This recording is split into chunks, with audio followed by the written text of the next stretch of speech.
أنا عمر يحيى، السلام عليكم. والنهاردة هعلن على حاجة مهمة جدا.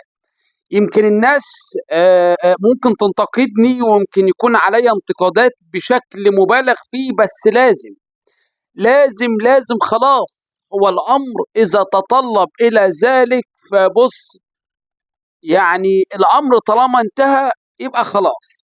قضي الأمر الذي فيه تستفتيان، يعني الأمر انتهى. ولازم، مع ان انا عارف ومتاكد ان تقريبا 80% من الناس اللي متابعاني معظمهم اهلاوي، بس سامحوني من القرار ده. ومش معنى ان انا هاخد القرار ده يبقى انا كده بقى هحفل على الاهلي، لا. ومش معنى كده ان انا هاجي على الاهلي برضو، لا.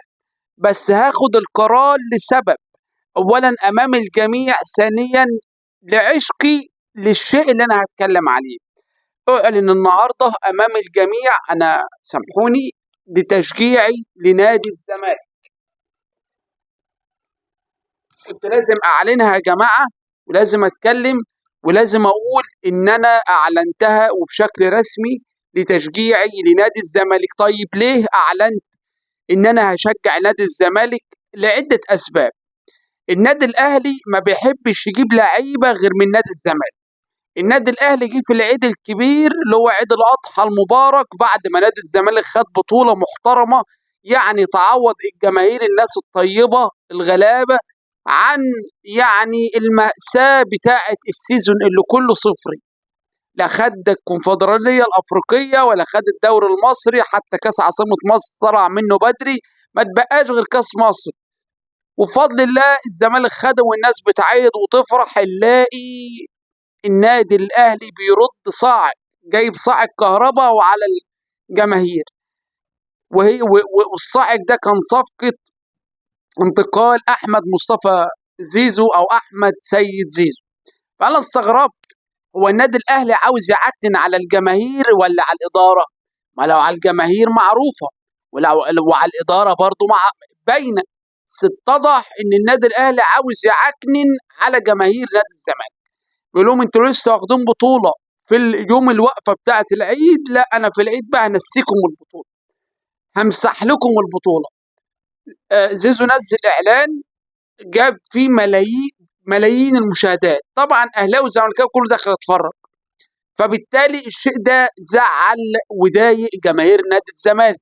فانا قلت الله، انت طول النهار ماسك تيشيرت النادي الاهلي تتكلم، طب ما انا اساسا ممكن يكون قريبك زملكاوي يا اخي، طب ما انت هتزعل قريبك منك كده.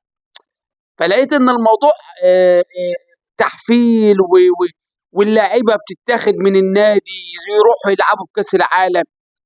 يعني انت الاهلي عاوز يعرفنا ان هو في كاس العالم بفضل ربنا سبحانه وتعالى، ثم لاعبي نادي الزمالك. يعني بدون لاعبي نادي الزمالك الاهلي مش موجود في كاس العالم، ولا هيبقى موجود لا في افريقيا ولا في كاس العالم. امام عاشور هداف الدوري المصري زملكاوي، اشرف بن شرقي الدنيا مقلوبه عليه زملكاوي. معنى زملكاوي يعني الاهلي خده من الزمالك. امام عاشور، احمد مصطفى زيزو خدوا الاهلي، كهربا خدوا الاهلي، وفي اتنين تانيين انا الناس اسمهم برضه بيلعبوا في الاهلي حاليا، ده غير الناس بتاعت زمان. فالفكره وما فيها يا جماعه ان النادي الاهلي خد الاخضر واليابس في نادي الزمالك. مش معنى كده ان هو خدهم غصب عنهم وشدهم وتعالوا، لا.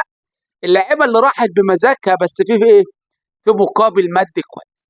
فانا هنا بقى لقيت ان الاهلي فوق بفلوسه والزمالك تحت، بس مش تحت، تحت بمعنى ان هو مفيش فلوس، الماديات تحت شويه. اما في النادي الزمالك اكبر طبعا. ليه؟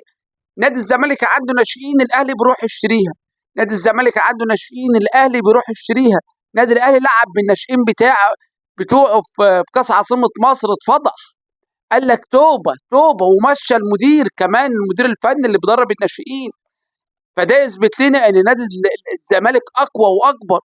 تقول لي يا باشا انت بتقارن ايه بايه؟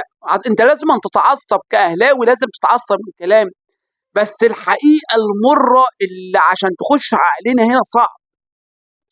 انا عشان اسمع من واحد يقول لي الزمالك اكبر من النادي الاهلي، صعب، اكبر ازاي؟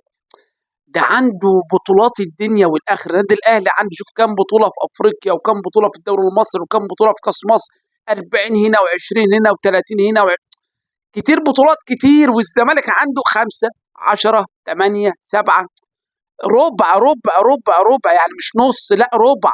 يا اخي هنقول نص، بس هتقارن واحد عنده مثلا 5% بطولات بواحد عنده 100% بطولات مثلا يعني. فبالتالي هي غريبه شويه، غريبه من ناحيه كده. بس من ناحيه البطولات دي جت ازاي؟ معظم البطولات، يعني مش هقول كلها برضه عشان انا بحب اكون محايد، معظم البطولات اللي جابها النادي الاهلي كانت اسبابها لاعبي نادي الزمالك السابقين اللي راحوا نادي الاهلي. فبالتالي النادي الاهلي معظم اللي هو فيه والليله الحلوه والليله الكبيره اللي هو فيها من لاعبي نادي الزمالك اللي هم راحوا بمزاجهم. عشان ما حدش بس يفهمني غلط، اللعيبه دي كلها راحت بمزاجها، بس المعنى الحرفي او المعنى اللي انا عاوز اوصله لك ان راحت بمزاجها، بس الفضل يرجع لمين؟ لده. وصلت معاك؟ انا بتكلم للاساس، للفضل، للمصنع، للمدرسه اللي صنعت. المدرسه صنعت وصدرت للنادي الاهلي. يبقى انت يا باشا جبت لي دلوقتي ساعه، الساعه اللي ظاهره قدامك دي من اللي عاملها؟ الصين. بس اتصدرت فين؟ عندنا هنا. يبقى الفضل لمين؟ للصين ان هم صدروا لي الساعه دي. نبقى شوف طيب المثال كذلك برضو للنادي الزمالك، صدر لي لعيبه، جاب لي لعيبه. يبقى الفضل لمين؟ لنادي الزمالك، مش الفضل للنادي الاهلي. ما تقولش نادي الاهلي عنده بطولات، قول ساعدوا نادي الزمالك في البطولات. باختصار انا خلاص يا جماعه، يمكن لو شفتوني لابس التيشيرت ده مش هبقى لابسه عشان خاطر انا اهلاوي، هبقى لابسه عشان اعمل بيه فيديو بس، واعلن تشجيعي لنادي الزمالك. وان شاء الله انا مش هزعل حد، لا اهلاويه ولا زملكاويه، بس لازم انت تعرف انتمائي ايه وانا بشجع ايه. دي الفكره.